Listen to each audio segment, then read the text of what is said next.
Mao kini ato ang latest weather update karong adlawng Huwebes, September 9, 2021. Duha gihapon ka bagyo ato ang gimonitor karon sulod sa ato ang Philippine Area of Responsibility.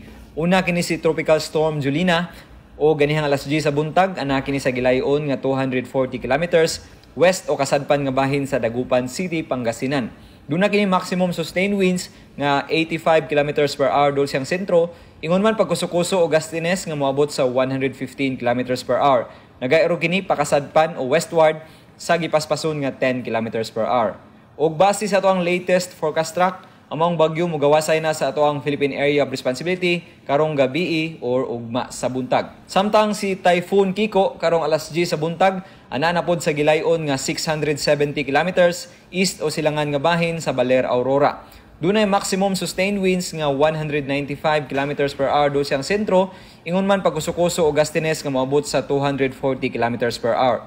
Nagairo kini westward o pakasadpan sa gipaspason nga 20 kilometers per hour. Sulod sa 24 oras, ang Metro Cebu, apil ang tibuok Central ug Eastern Visayas, doon naghihapoy pagpangisdom. Kadto na gyud sa madag-umo na kalangitan, inubanan kita sa mga pag-ulan ug mga pagpanugdog ug kilat tungod sa na-enhanced nga hanging habagat dala sa bagyong Kiko. Para po sa dugang update, bisitaha ato ang website dinhi lang kutob, gikan diri sa Mactan sa buhatan sa Pag-asa Visayas DOST. Ini si Mio Aguirre ug may hapon.